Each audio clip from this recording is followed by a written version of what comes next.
Bonjour à tous, c'est vraiment une joie pour moi de vous retrouver. Nous sommes mardi 23 avril 2024 et donc c'est notre 23 jours de notre challenge de la Pâque jusqu'à la Pentecôte.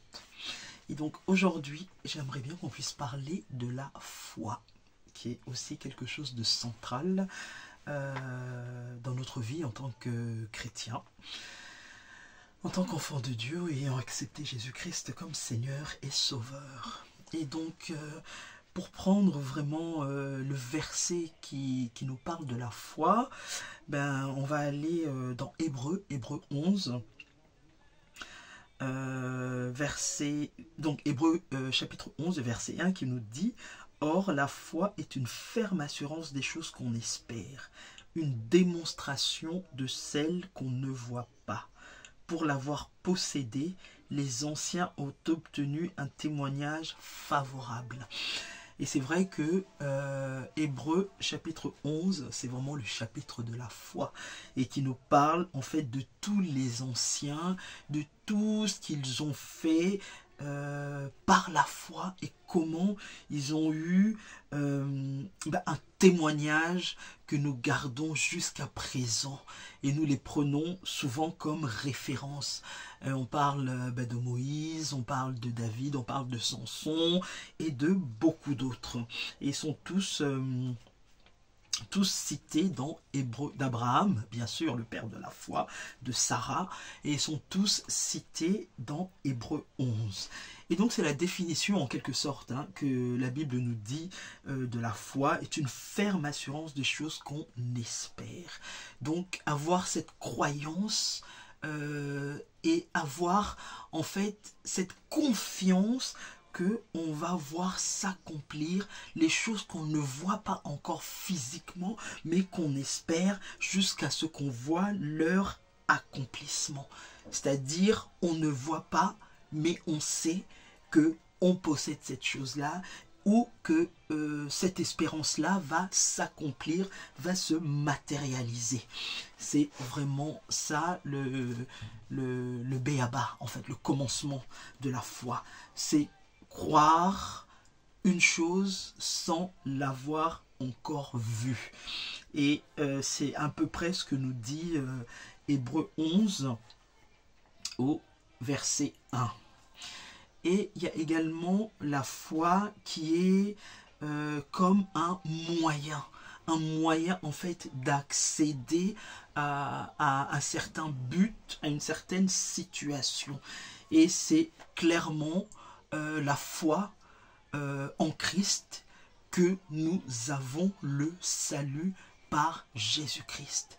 Avoir cette foi, cette conviction que nous allons passer l'éternité avec Jésus-Christ parce que nous l'avons accepté comme Seigneur et Sauveur. Parce que nous savons et nous croyons, nous avons cette foi en nous qu'il a payé le prix plus que suffisant et que il nous a sauvés.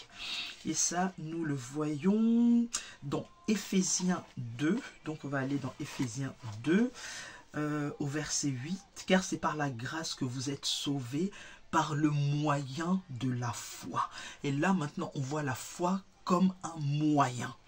C'est par la grâce que nous sommes sauvés. Et par le moyen de la foi, c'est par le fait de croire que nous sommes sauvés par grâce, et cette foi en fait devient comme un chemin, comme un tremplin qui permet à cette grâce-là vraiment de se matérialiser et qui nous permet de croire que nous sommes sauvés.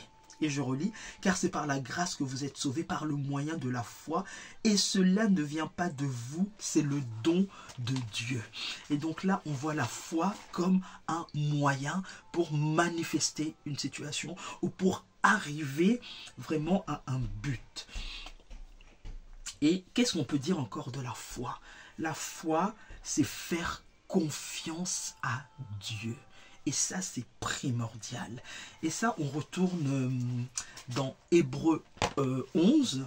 Mais là, maintenant, on va au verset 6 qui nous dit « Or, sans la foi, il est impossible de lui être agréable. » Sans la foi, il est impossible d'être agréable à Dieu.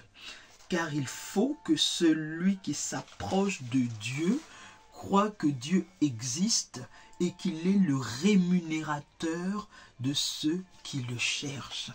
Et donc la foi, notre foi, c'est aussi la manifestation de notre confiance en Dieu.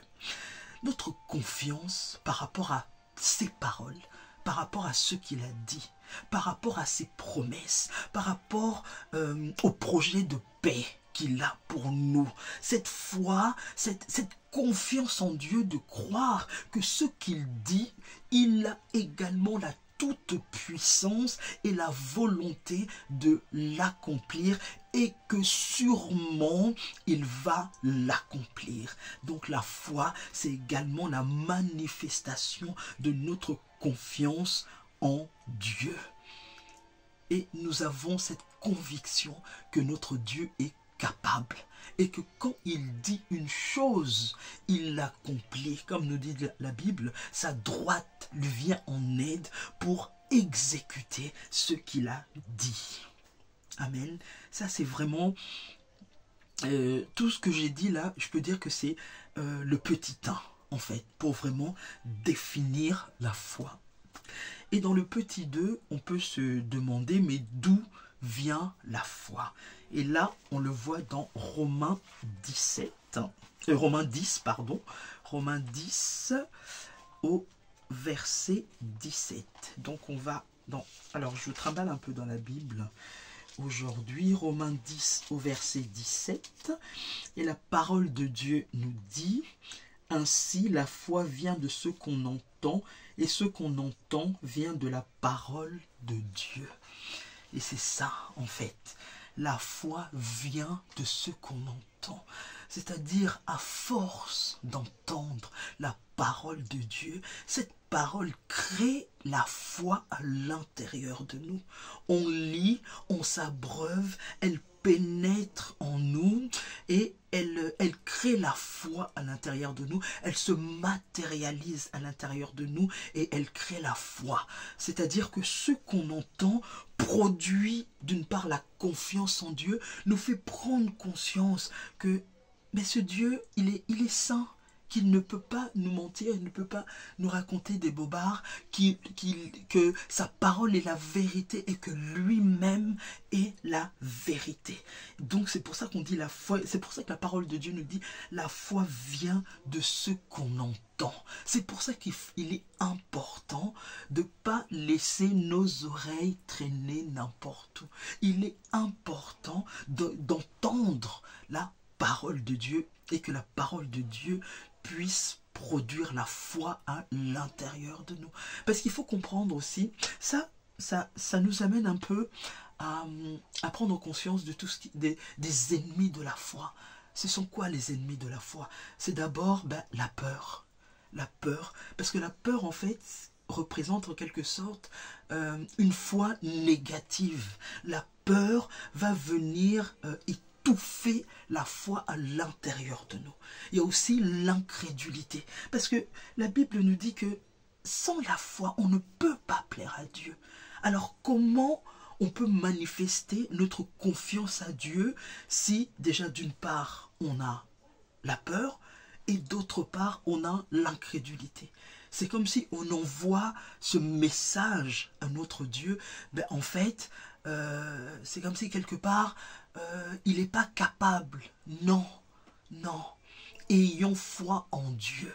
Accrochons-nous à la parole de Dieu et sachons que cette parole produit la foi à l'intérieur de nous et que toutes les choses que nous pourrions entendre, qui seraient susceptibles de créer la peur en nous, de créer l'incrédulité en nous, de susciter le doute à l'intérieur de nous, que nous puissions les bannir en fait de notre vie, les bannir de notre entendement et les bannir surtout de nos oreilles. Parce que ces choses-là créent en fait une foi négative ou en fait étouffe notre foi.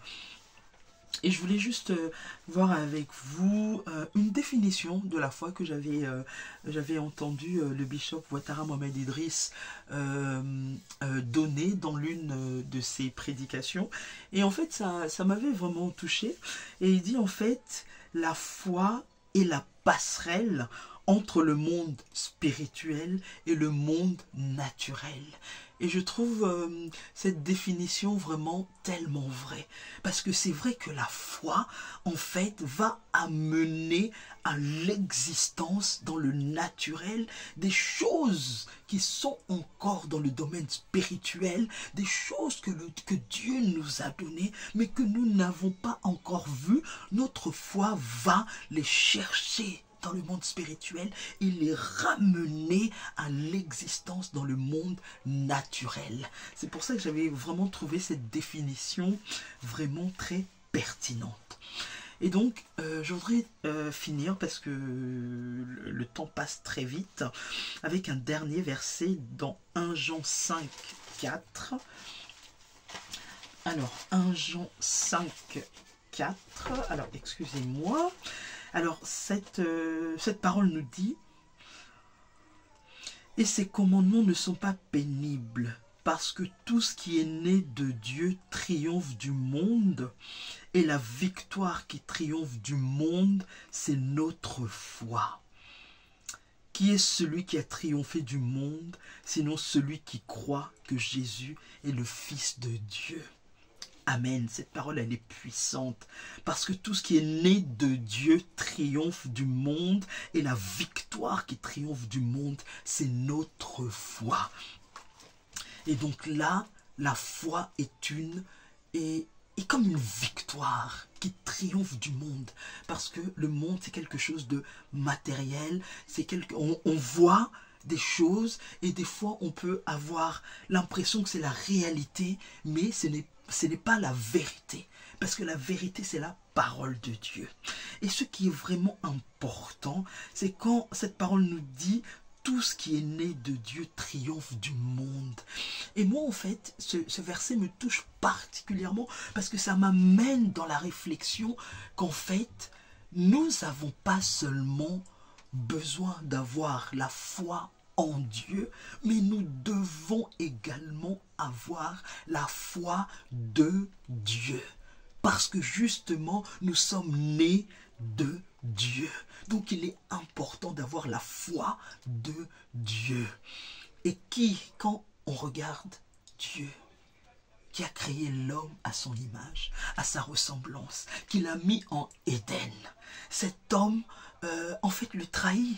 Parce que l'homme, Adam et Ève, vont écouter plutôt la parole de Satan et rejeter la parole de Dieu. Ils vont manger le fruit de l'arbre de la connaissance du bien et du mal. Et donc, ils ont trahi Dieu.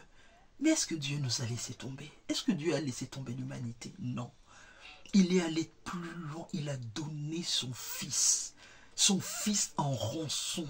Il a fait mourir son Fils à la croix de Golgotha pour que l'homme soit racheté. Mais franchement, est-ce que ce n'est pas la manifestation de la foi de Dieu, de la foi de Dieu envers nous, humanité? Dieu n'a pas hésité à donner son meilleur, son Fils, pour que nous soyons sauvés. C'est pour ça que je dis, ayons la foi de Dieu. C'est-à-dire une foi qui surpasse tout. Une foi qui a confiance en notre Seigneur. C'est-à-dire rendons à Dieu la foi qu'il a manifestée envers nous. Une foi totale, une confiance totale, une espérance totale, sachant qu'il est toujours fidèle pour faire les choses.